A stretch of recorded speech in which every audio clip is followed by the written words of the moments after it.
큰 물건을 등에 지고 진 두 장사꾼이 높고 험한 언덕을 만나게 되었습니다. 때는 여름이었고 해는 중천에 있어서 가만히 있어도 땀이 비 오는 듯이 이렇게 무더운 날씨였습니다. 장사꾼 중에 한 사람은 그 큰 문제들 앞에서 짜증난 시선을 바라보면서 이렇게 중얼거렸습니다. 아, 재수없는 날이네. 어느 세월에 이 언덕을 넘어가지? 라고 생각했습니다. 그런데 다른 한 장사꾼은 희망찬 시선을 가지고 그 문제를 바라보면서 이렇게 웃음을 번지면서 말을 했습니다. 아, 오늘은 재수 좋은 날이군. 이렇게 험한 언덕이 있으니 이 언덕 너머 저쪽에는 장사꾼이 자주 올 수 없을 거야. 그러니 이 언덕을 넘어가면 이 물건을 많이 팔 수 있겠지? 이렇게 언덕을 넘으면서 이 마을에서 얻게 될 그러한 기쁨을 보는 사람과 또 눈앞에 펼쳐진 그 고생과 어려움만을 보는 사람, 그 삶의 자세는 다르게 되어 있습니다. 높은 그러한 문제를 장애물로 여길 것인가? 아니면 그것을 나의 어떠한 성공을 위한 디딤돌로 여길 것인가 하는 것은 어떠한 그 마음의 문제에 있는 것입니다. 우리가 살아가는데 늘 어려움이 있고 늘 문제가 있기 마련입니다. 그런데 그 문제에 대한 이해를 잘 하는 사람이 또 그 문제를 잘 풀어갈 수가 있는 것입니다. 문제 속에 답이 있기 때문입니다. 여러분은 여러분 앞에 놓여 있는 그 문제들 앞에 여러분은 그것을 어떻게 바라보고 그것을 어떻게 생각하면서 그 문제들을 해결해 가고 있습니까? 오늘 본문에도 보면 이스라엘 백성들도 마찬가지였습니다. 이제 모든 사람들이 힘을 모아서 성벽 재건을 시작한 예루살렘 백성들 앞에 커다란 문제가 생겼습니다. 그것은 바로 다름이 아닌 대적들의 방해가 시작된 것입니다. 1절에 보면 산발랏이 미약한 유다 사람이라 라고 그들을 비웃고 있습니다. 또 3절을 보면 도비아도 그 건축한 성이 곧 무너질 것이다 라고 조롱을 합니다. 또 7절과 8절에 보면 이제 주변 동맹국들이 이 예루살렘을 공격하자라는 그러한 위협을 하고 있습니다. 이러한 대적들의 방해가 이 예루살렘 성벽을 재건하는 그 일들 가운데 그들을 위기로 몰아 넣었습니다. 10절을 보면 그들은 맥이 풀려서 힘을 잃어서 버렸고 성을 건축하지 못할 것이라는 그러한 낙심에 빠졌습니다.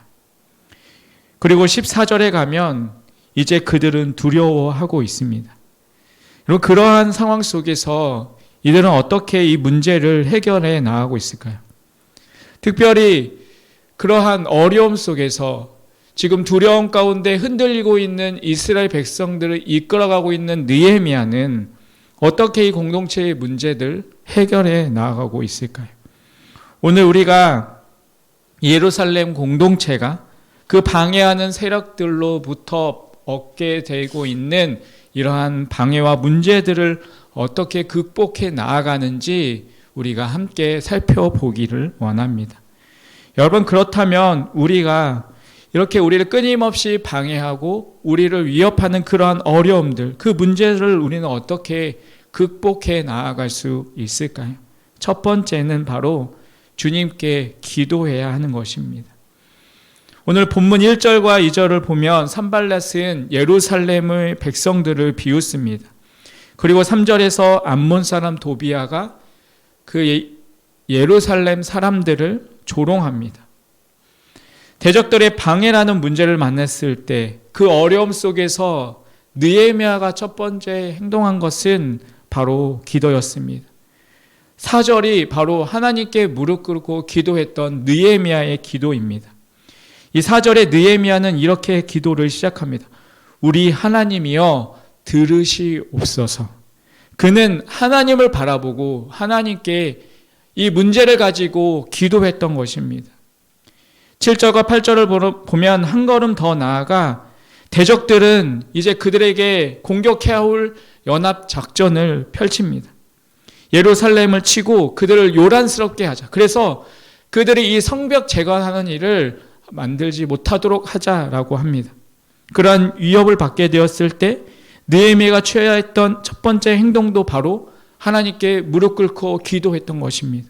9절의 말씀에 보면 우리가 우리 하나님께 기도하며 라고 기록하고 있습니다. 느헤미야는 문제가 일어날 때마다 그 문제를 해결하는 가장 큰 최선의 방법, 첫 번째 방법은 바로 하나님께 무릎 꿇고 기도했던 것입니다. 1장에도 보면 황폐한 예루살렘의 소식을 들었을 때 느헤미야가 처음 했던 것도 바로 하나님께 무릎 꿇고 기도했던 것입니다. 이 장에서 아닥사스다 왕이 무엇을 도와줄 것인지 이 느헤미야에게 제안했을 때 그때에도 느헤미야가 했던 것은 바로 하나님께 묵도하는 것, 즉 하나님께 기도하는 것이었습니다. 사실 이 느헤미야서는 기도로 시작해서 마지막 기도로 끝을 맺고 있을 정도로 기도하는 느헤미야가 계속해서 소개되고 있습니다. 느헤미야에게 기도는 문제를 해결하는 어떠한 차선이 아니라 가장 최선의 방법이었던 것입니다. 우리는 많은 경우 차선을 따르다가 최선을 선택하지 않는 경우가 많이 있습니다. 그로 인해서 낭패를 보는 경우가 있습니다. 여러분은 문제를 만났을 때 여러분이 가장 그 문제를 해결하는 최선의 방법이 무엇입니까? 우리가 잘 아는 것처럼 출애굽기 17장을 보면 이 아말렉과 이스라엘의 싸움을 우리가 볼 수가 있습니다. 여호수아가 군대를 이끌고 그 전쟁에 나아가서 르비딤에서 싸우지만 그 싸움의 승패는 그 산꼭대기에서 기도하고 있는 모세의 손에 있었습니다. 모세의 기도의 손이 내려오면 이스라엘은 패하고 모세의 그 기도의 손이 올라가면 이스라엘이 승리합니다. 결국 이 아론과 훌의 도움을 통하여서 모세의 손이 내려오지 않게 되었고 결국 이스라엘이 궁극적으로 이 전쟁에서 승리를 하게 됩니다. 하나님은 모세의 손이 올려진 그곳에 제단을 쌓고 이름을 여호와 니시, 승리케 하시는 하나님이라고 그곳을 명했습니다. 여러분, 여호와 니시, 그 승리의 하나님이 어디에 계십니까? 바로 기도의 손을 올리고 있던 그곳이 바로 여호와의 승리가 이루어지는 곳입니다. 사랑하는 성도 여러분, 혹시 여러분의 자녀들로 인해서 힘들어하고 있습니까? 여러분의 어떠한 문제들로 인해서 힘들어하고 있습니까? 여러분, 여러분의 그 기도의 손이 올라와 있는지 아니면 내려와 있는지 잘 생각해 보시길 바라겠습니다. 사랑하는 성도 여러분, 여러분의 그 기도의 손은 지금 올라와 있습니까? 아니면 내려와 있습니까? 우리의 기도의 손을 올리시기를 간절히 축원드리겠습니다. 우리가 기도하는 그 기도의 손이 올라가 있는 그 자리에서 우리는 승리케 하시는 하나님을 경험하게 될 것입니다. 여러분, 찬양에도 이러한 찬양이 있습니다. 기도할 수 있는데 왜 걱정하십니까? 기도하면서 왜 염려하십니까? 주님 앞에 무릎 꿇고 간구해 보세요. 마음을 정결하게 뜻을 다하여 기도할 수 있는데 왜 걱정하십니까? 기도하면서 왜 염려하십니까? 사랑하는 우리 성도 여러분, 우리가 모든 것들을 하나님께 맡겨드리고 하나님께 기도의 자리로 나아갈 수 있는, 그래서 그곳에서 승리케 하시는 하나님을 경험하고 그 하나님을 찬양하고 높일 수 있는 그러한 우리의 삶이 되시기를 간절히 축원드리겠습니다. 그리고 두 번째로 우리가 우리 앞에 있는 그러한 문제들을, 그 어려움들을 우리가 어떻게 극복해 갈 수 있을까요? 두 번째는 바로 할 일을 계속해야 하는 것입니다. 대적들로 인해서 우리의 앞에 놓여진 그 문제들을 만났을 때 우리는 가장 먼저 하나님께 기도하는 기도의 손을 들어야 합니다. 그리고 그 기도를 할 뿐만 아니라 우리는 우리가 해야 할 일들을 해야 하는 것입니다.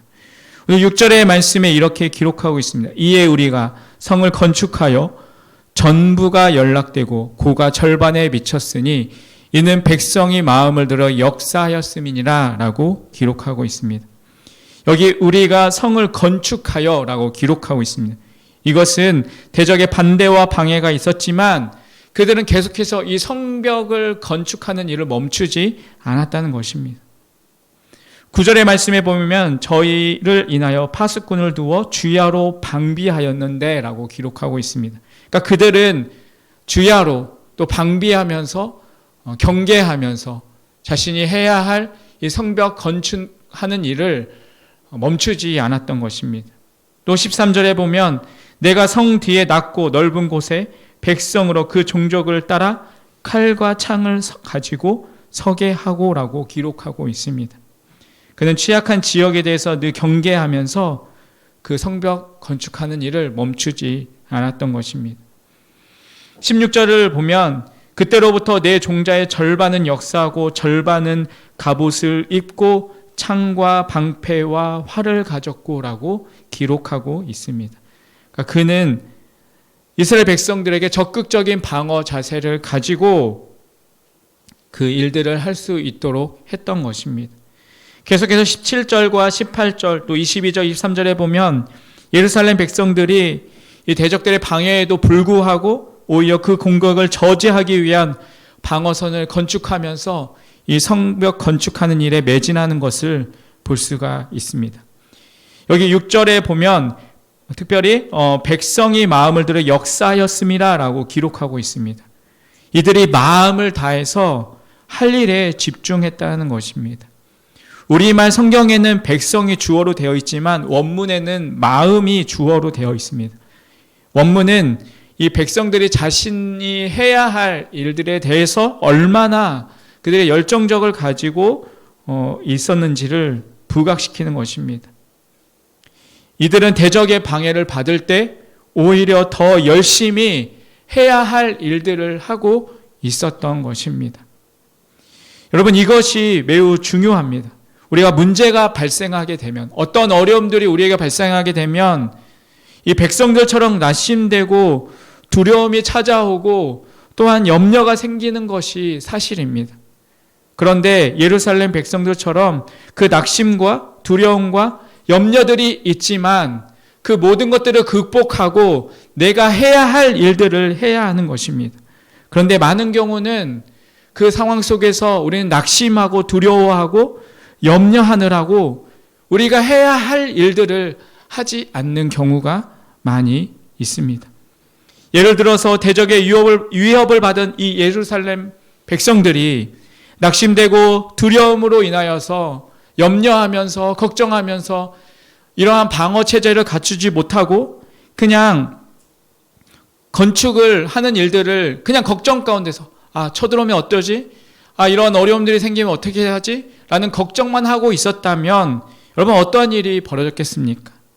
그들은 대적의 공격으로 인하여서 결국 성벽 제거는커녕 생명까지도 위협을 받게 되는 그러한 더 큰 어려움이 찾아왔을 것입니다.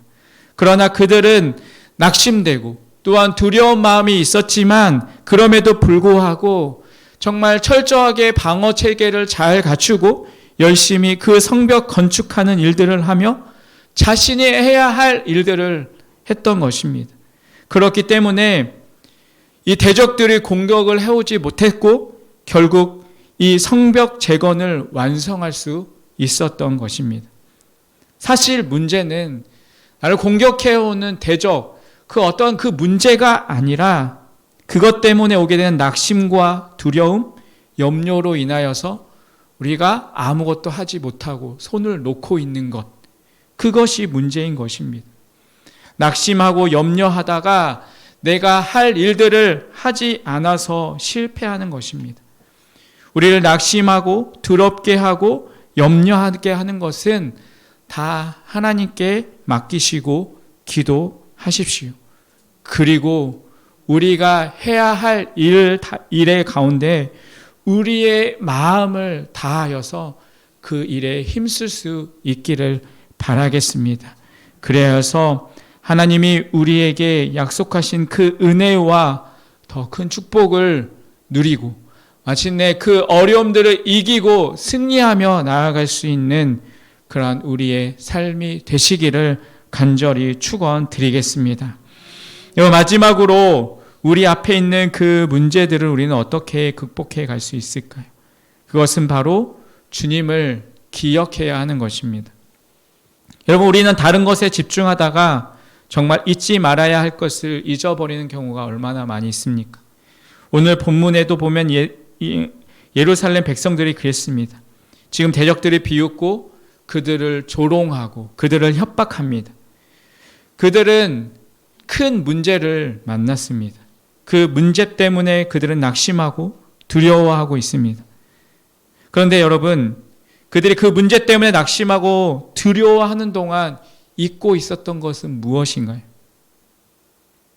14절에 느헤미야는 이스라엘 백성들에게 이렇게 이야기합니다. 14절을 보면 내가 돌아본 후에 일어나서 귀인들과 민장과 남은 백성에게 고하기를 너희는 저희를 두려워 말고 지극히 크시고 두려우신 주를 기억하고 너희 형제와 자녀와 아내와 집을 위하여 싸우라 하였었느니라 라고 기록하고 있습니다.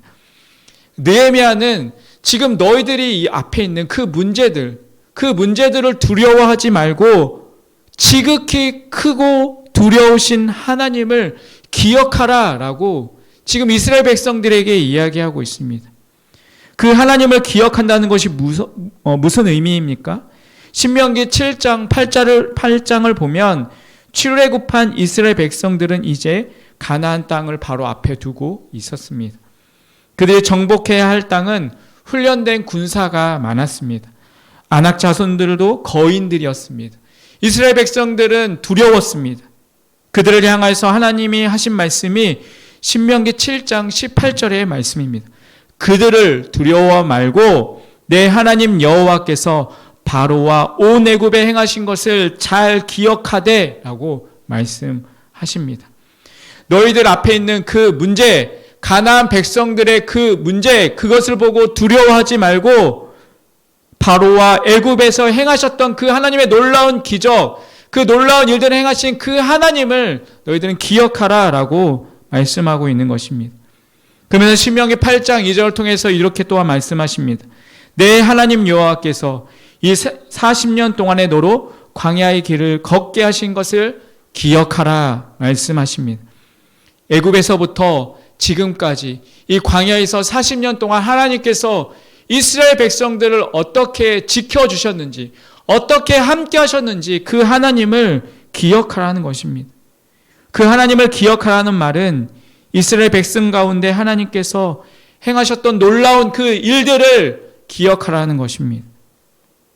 출애굽을 위하여서 행하셨던 10가지의 재앙들, 홍해 바다를 가르시면서 이스라엘 백성들을 구하시고 애굽의 군대를 물리친 그러한 사건들, 또한 광야에서 이스라엘 백성들을 굶지 않도록 만나와 메추라기를 때마다 공급하여 주셨던 그 하나님의 역사, 그 하나님의 함께 하심을 너희는 기억하라는 것입니다. 왜 하나님은 과거에 행하신 그 일들을 다시 한번 기억하라고 말씀하십니까? 왜 기억하는 것이 중요할까요? 우리가 문제를 만나게 되면 그때 받았던 은혜가 있음에도 불구하고 그 하나님을 잊어버리기 때문입니다. 정말 하나님이 필요할 때 우리는 하나님을 바라보지 못하기 때문입니다. 우리가 문제를 바라보면 해결이 보이는 것이 아니라 점점 더 그 문제에만 집중하게 되고 더 그 문제 때문에 스트레스만 늘어가게 됩니다. 여러분, 예를 들어서 그들이 이 대적들에게만 계속 신경을 썼다면 어떻겠습니까? 그들은 점점 더 두려움에 빠졌을 것입니다. 더 걱정과 염려에 사로잡히게 됐을 것입니다. 점점 더 그 염려가 커지면서 더 이상 도전할 수 있는 용기조차 잃어버리게 되었을 것입니다. 그래서 우리 그리스도인들은 문제를 바라보고 그 문제에 집중하는 것이 아니라 내가 해야 할 그 최선의 일들을 우리는 해야 하면서 하나님을 기억하고 계속해서 하나님을 바라보아야 하는 것입니다. 우리가 그 하나님을 바라볼 때 20절의 말씀처럼 하나님이 우리를 위하여 싸우실 것입니다. 우리를 위해서 싸우시는 하나님을 보기 때문에 용기가 생기고 또한 승리에 대한 확신이 생기고 도전할 담대함이 생기는 것입니다. 그래서 우리 그리스도인은 그 문제만을 바라보는 것이 아니라 그 문제 너머에 있는 하나님을 바라볼 수 있어야 하는 것입니다.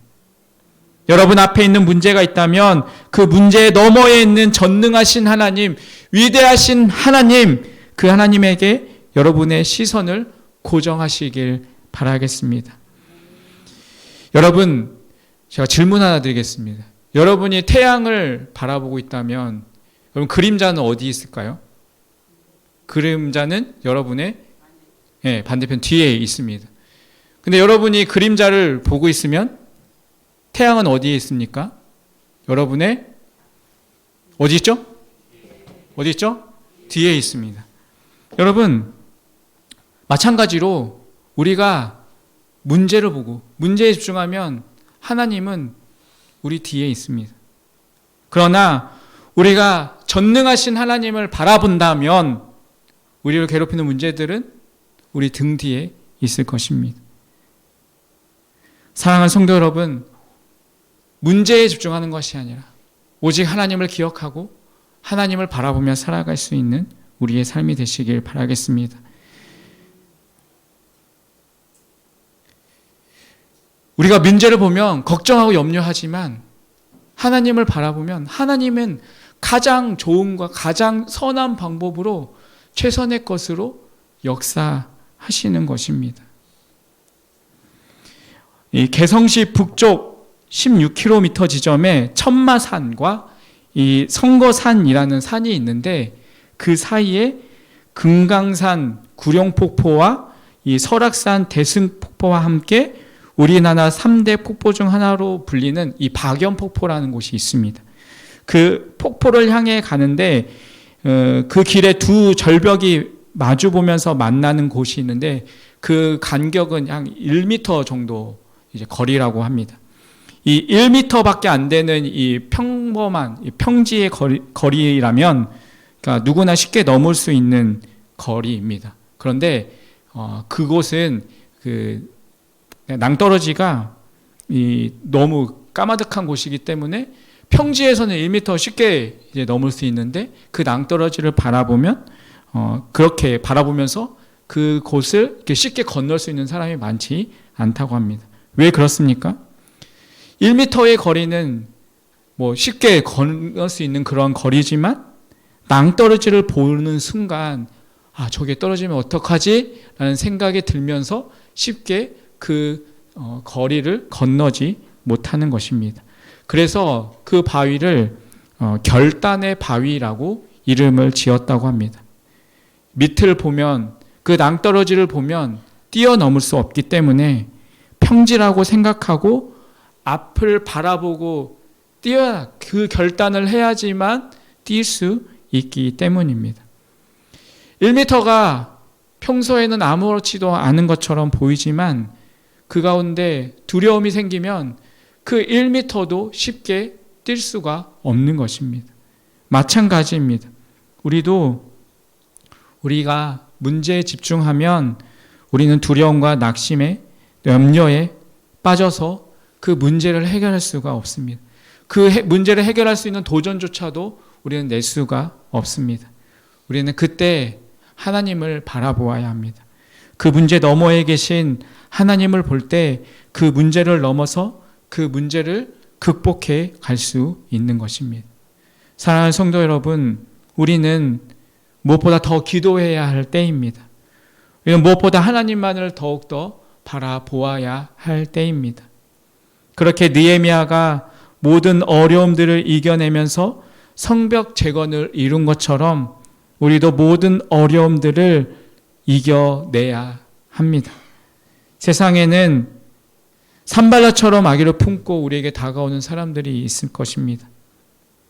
만일 우리는 지체하게 만들고 힘들게 하는 그러한 사람들이 있어서 또한 우리 가운데 그러한 관계의 어려움들이 있다면 먼저 하나님께 나아가서 그 문제를 하나님께 맡기고 우리는 계속해서 앞으로 나아가야 하는 결단이 필요합니다.